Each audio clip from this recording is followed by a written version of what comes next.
ഇനി കോഴിക്കോടേക്കാണ്. കോഴിക്കോട് പൂവാട്ടുപറമ്പിൽ വീടിന്റെ വാതിൽ തകർത്ത് വൻ മോഷണം നടന്നിരിക്കുന്നു. 10 പവനോളം സ്വർണ്ണാഭരണങ്ങളും പണവും മോഷണം പോയി എന്നാണ് വിവരം. അജി കുഞ്ഞുമോൻ കോഴിക്കോട് നിന്ന് ചേർന്ന് കൂടുതൽ വിവരങ്ങളുമായി. അജി, എപ്പോഴാണ് ഈ സംഭവം ഉണ്ടായത്?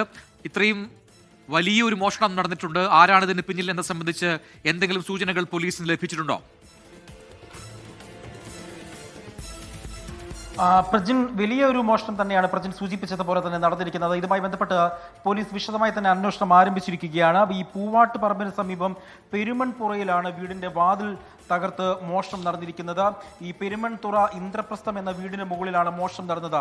കോഴിക്കോട് ജില്ലാ പഞ്ചായത്ത് അസിസ്റ്റന്റ് എഞ്ചിനീയറായ ദിവ്യയാണ് ഇവിടെ താമസിച്ചിരുന്നത്. ദിവ്യയുടെ കുടുംബമാണ് ഇവിടെ താമസിച്ചിരുന്നത്. ഈ കഴിഞ്ഞ ദിവസം വീട് പൂട്ടി ദിവ്യ സ്വദേശമായ തൃശ്ശൂരിലേക്ക് യാത്ര പോയിരുന്നു. ഇന്നലെ വൈകിട്ട് തിരിച്ചെത്തിയപ്പോഴാണ് ഇവർ ഈ മോഷണ വിവരം അറിഞ്ഞിരിക്കുന്നത്. പ്രധാനമായും വീട്ടിനുള്ളിലെ അലമാരിയും മേശയും തകർത്ത് ഇവിടെ സൂക്ഷിച്ചിരുന്ന 10 പവനോളം സ്വർണ്ണാഭരണങ്ങളും 2 ഡയമണ്ട് കമ്മലുകളും 30,000 രൂപയും മോഷണം പോയതായിട്ടാണ് ദിവ്യ പോലീസിൽ വിവരം അറിയിച്ചിരിക്കുന്നത്. പന്തീരങ്കാവ് പോലീസ് ഉടനെ തന്നെ സ്ഥലത്തെത്തി വിവരങ്ങൾ ശേഖരിക്കുകയും ചെയ്തു. പോലീസ് അന്വേഷണം ആരംഭിക്കുകയും ചെയ്തിട്ടുണ്ട്. വിരലടയാള വിദഗ്ധരും ഡോഗ് സ്ക്വാഡും ഈ സ്ഥലത്തെത്തി ഇപ്പോൾ പരിശോധന നടക്കുകയാണ് എന്നുള്ളതാണ് ഏറ്റവും പ്രധാനമായും പറയേണ്ടത്. കോഴിക്കോട് ജില്ലയിൽ കഴിഞ്ഞ കുറേ ദിവസങ്ങളായി ഈ മോഷണ പരമ്പര അരങ്ങേറുന്നുള്ളത് ഏറ്റവും ഭീതി പടർത്തുന്ന ഒരു സ്ഥിതിവിശേഷമാണുള്ളത്. കഴിഞ്ഞ ദിവസങ്ങളിലൊക്കെ താമരശ്ശേരി മേഖലകളിലായിരുന്നു ഇത്തരത്തിൽ വീട് കുത്തിത്തുറന്ന് മോഷണം നടന്നത്. പിന്നീട് അത് നഗരപ്രദേശമായ ഈ പൂവാട്ടുപറമ്പിൽ അടക്കമുള്ള മേഖലകളിലേക്ക് വ്യാപിച്ചു എന്നുള്ളത് ആശങ്കാജനകമാണ്.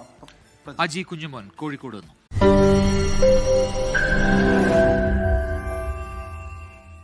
ലോകത്തെവിടെയായാലും ഏത് സമയത്തും 24 വാർത്തകളും ഓഗ്മെന്റഡ് റിയാലിറ്റി പാക്കേജുകളും എക്സ്പ്ലെയിനറുകളും വിശദമായി കാണാൻ ഞങ്ങളുടെ യൂട്യൂബ് ചാനൽ നിങ്ങൾക്ക് സബ്സ്ക്രൈബ് ചെയ്യാം.